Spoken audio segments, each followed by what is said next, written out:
En sus intentos por comprender la naturaleza del comportamiento humano y el funcionamiento de la mente y del cerebro, los científicos se enfrentan a una dura tarea.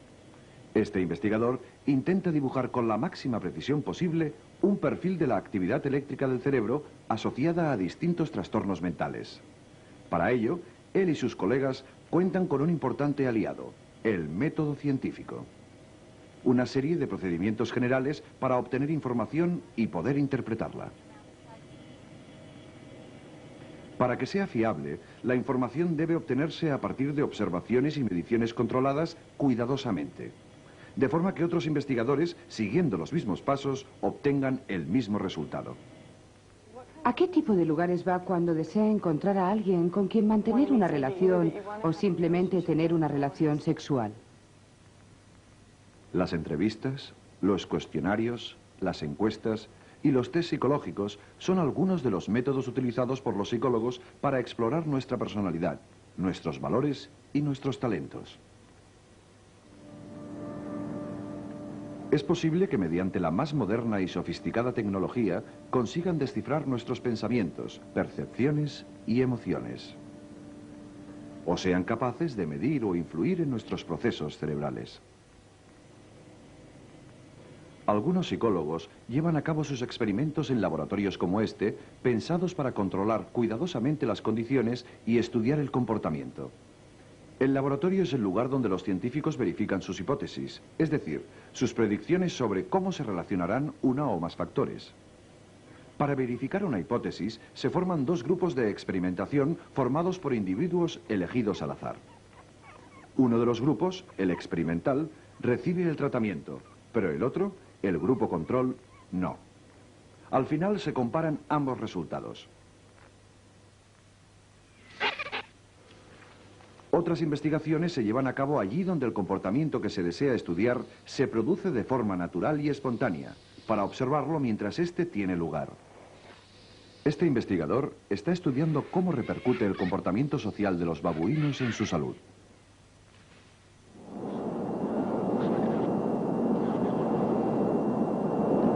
La investigación psicológica también se desarrolla en entornos tan curiosos como este simulador de vuelo de las Fuerzas Aéreas.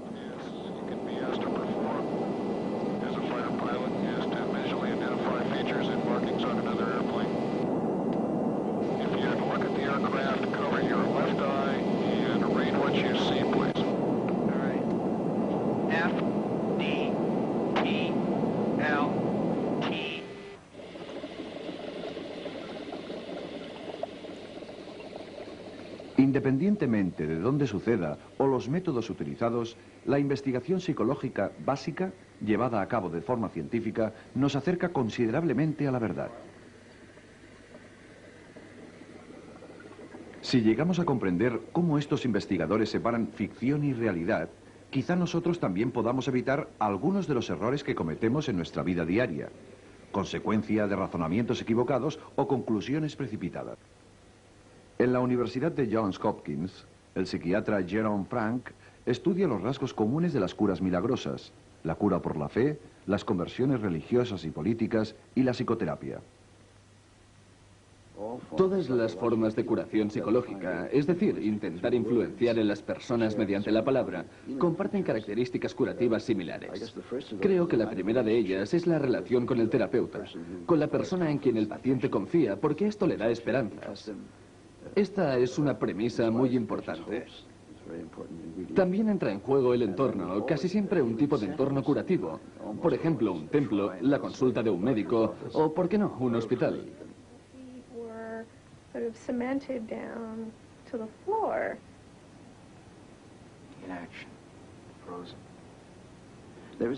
Existe una teoría que creo común a todos estos fenómenos, el aumento progresivo del sentimiento de control por parte del paciente, la sensación de control sobre los hechos. Por ejemplo, lo que peor tolera el ser humano es la sensación de caos. Es la experiencia más aterradora de todas. En este tipo de curas, el paciente tiene la sensación de que vuelve a controlarlo todo. Esto es importante para su moral.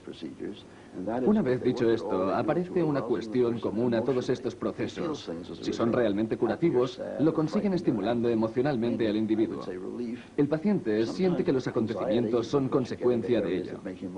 Está contento o triste, o enfadado o asustado, pero yo diría que por encima de todo se siente aliviado. Sin embargo, a veces también expresa de la ansiedad porque se adentra en cuestiones que le provocan más ansiedad, que le hacen sentirse más ansioso de lo que estaba. Pienso que la fe es una parte esencial de todo proceso curativo, porque sin la fe de la persona no participa activamente en el proceso. A veces es esta creencia en el éxito del tratamiento lo que conduce a la curación, y no algún poder especial del supuesto tratamiento en sí. El término científico para este fenómeno es el efecto placebo.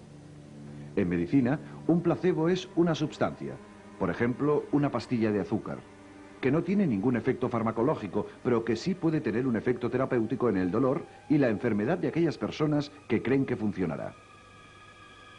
La historia sugiere que los placebos han sido los responsables del éxito de muchos tratamientos terapéuticos a lo largo de los siglos. En el antiguo Egipto, los pacientes eran tratados a menudo con sangre de lagarto y excrementos de cocodrilo. Más tarde, los médicos utilizaron sanguijuelas para sangrar a sus pacientes, o les hacían vomitar, pasar frío o sudar. Muchos de aquellos pacientes murieron, pero los supervivientes a menudo maldecían el tratamiento. Pensemos por un momento en cuántos de ellos podrían haber sobrevivido si los médicos se hubiesen limitado a utilizar pastillas de azúcar. Los placebos pueden ser tan efectivos que cualquier tratamiento socialmente aceptado y administrado en el contexto correcto obtenga un éxito moderado.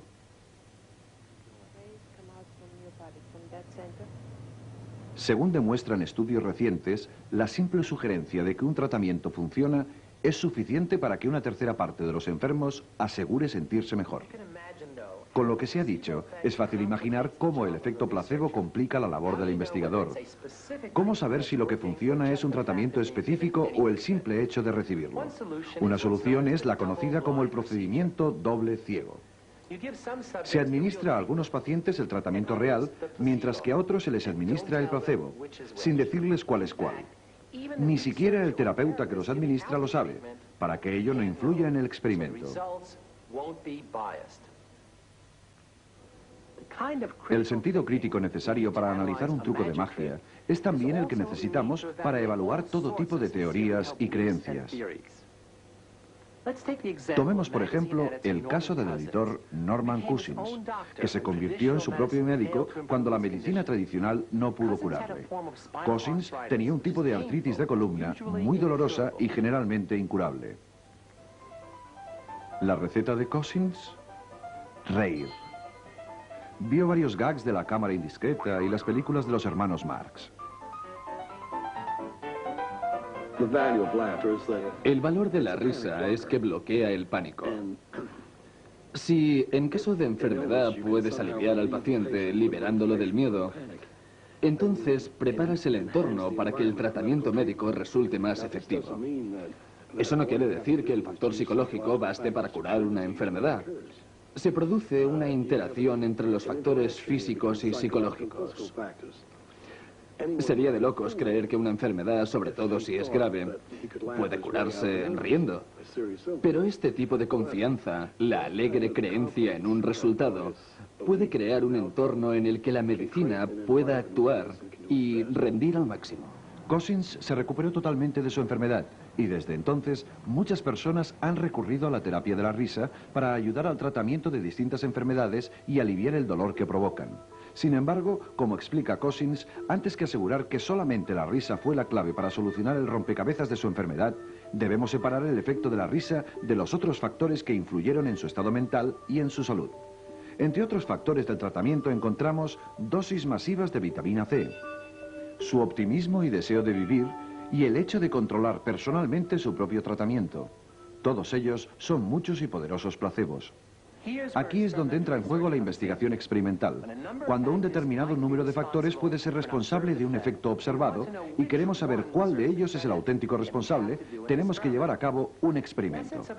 La esencia de un experimento consiste en la manipulación o variación sistemática de uno o más factores, mientras todos los otros que se consideran potencialmente importantes se mantienen constantes.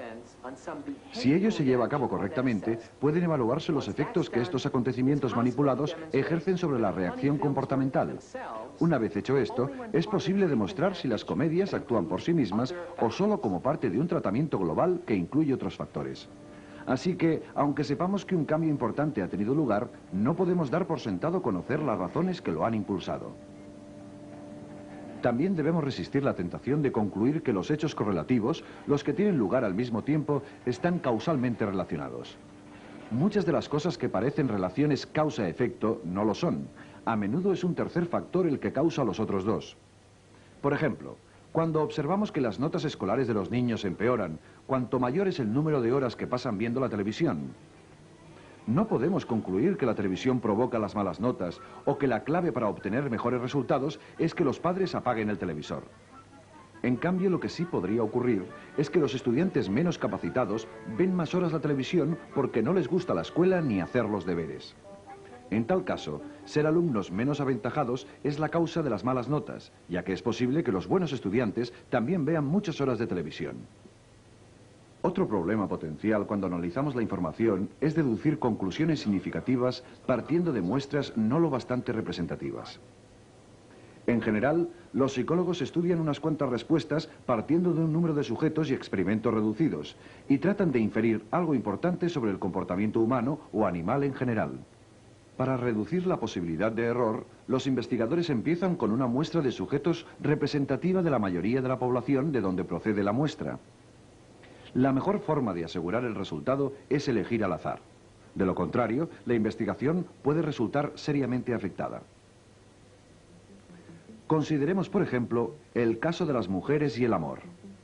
Un controvertido estudio sobre la actitud de las mujeres respecto al sexo y al matrimonio que provocó grandes titulares en todo el país. Según su autora, Shara Haidt, el 98% de las mujeres casadas se mostraban insatisfechas en algunos de los aspectos esenciales de su relación y un 75% confesó haber tenido aventuras extramatrimoniales. Sin embargo, solo el 4% de las mujeres que recibieron el cuestionario de Haidt lo contestaron. Como consecuencia de ello, la muestra no era representativa. Cuando las mismas preguntas del cuestionario de Shara Haidt fueron respondidas por una muestra al azar, los resultados fueron muy distintos. Según una encuesta de la cadena ABC News y el periódico Washington Post, el 93% de las encuestadas se mostraban satisfechas con su relación y solo un 7% dijo haber tenido alguna aventura extramatrimonial. Así que cuidado con el periodismo pseudocientífico que utiliza las cifras para dar un aura de ciencia a sus resultados, pero cuyos métodos no son rigurosos. Y ya que hablamos del tema, también tenemos que ser reservados en lo que a la pseudotecnología se refiere. Esta es una prueba del polígrafo, también conocido por detector de mentiras. Cada año, más de 2 millones de americanos se someten a ella, pero ¿funciona? El psicólogo Leonard Sachs, de la Universidad de Boston, es un experto en el uso y abuso del polígrafo. Desgraciadamente, cientos de miles de personas son sometidas a este tipo de pruebas. Ello puede determinar si obtendrán o no un trabajo, si irán a la cárcel, si obtendrán la custodia de sus hijos o si podrán trabajar en los más altos cargos del gobierno. El problema es que la prueba no funciona, no es una prueba válida. Puede engañarse a la máquina, la prueba puede salir mal.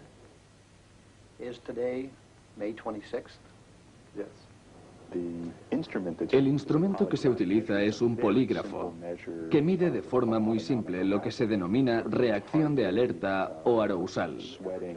Los impulsos cardíacos, el sudor, el ritmo de la respiración. El responsable de la prueba hace una serie de preguntas muy estudiadas en la que el sujeto debe responder la verdad. La respuesta del sujeto ante las preguntas no conflictivas, la fecha, por ejemplo, se compara con la de aquellas en la que se cree podría mentir. Las personas que mienten a menudo se ponen nerviosas y a veces el corazón late más deprisa o sudan más. Pero es igualmente cierto que aquellas personas preocupadas por una determinada cuestión muestran la misma reacción y viceversa. A veces las personas que mienten no sudan o no aumentan su ritmo cardíaco. Así pues, no existe una conexión directa e inequívoca entre el hecho de mentir y estos estados psicológicos de arousal. Recientemente, el Congreso encargó a Seix y sus colegas que probaran la validez de los detectores de mentiras. Seix preparó un experimento en el que se permitía a varios sujetos coger dinero de un cajón. Después pasaron la prueba del detector de mentiras. Si la pasaban, podían quedarse el dinero. No. Do you have any money with you right now that you have taken from the desk? No. A algunos de los sujetos se les dijo que era posible engañar al detector. A otros se les dijo que este detector siempre funciona. Los resultados fueron concluyentes. Aquellos que creían que era posible engañar al detector superaron la prueba. En cambio, la mayoría de los que creían que funcionaba correctamente se delataron. Y algunos sujetos que no habían cogido nada no superaron la prueba. Un polígrafo es parte del decorado. En otras palabras, es un recurso teatral. Si el polígrafo es capaz de convencer al sujeto de que la prueba funciona, y generalmente lo consigue, este, si es culpable, se pondrá nervioso. Pensará que pueden detectar si miente. Por otro lado, si el sujeto sabe que todo es puro teatro, que el polígrafo no puede detectar lo que está pensando, no sentirá ningún miedo. No se pondrá nervioso pensando que le pueden delatar. Queda claro que llegar a la verdad no es tarea fácil, pero afortunadamente existen algunas orientaciones para evitar los errores más comunes. Primero, en cualquier tipo de estudio es importante descubrir quiénes eran los sujetos, cuántos participaron en el experimento y cuál fue el proceso de selección. Evitar creer que dos hechos simultáneos mantienen una relación causa-efecto. La correlación no es necesariamente causación. Recordar que ver no es creer, si es posible que se nos oculte información. Cuestionar todos los datos que no hayan sido recogidos mediante un procedimiento rigurosamente científico. Debemos recordar que cualquier conclusión sobre el comportamiento humano solo será válida si también lo son los datos en que ésta se base. No olvidar que los placebos pueden alterar la realidad.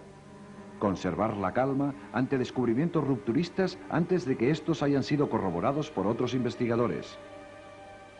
Pero sobre todo, desconfiar de aquellos que dicen poseer la verdad absoluta y ofrecen soluciones sencillas a muchas de las incertidumbres y complejidades de la naturaleza humana. Los resultados científicos siempre son aproximados y abiertos a los cambios que cualquier nueva información pueda aportar.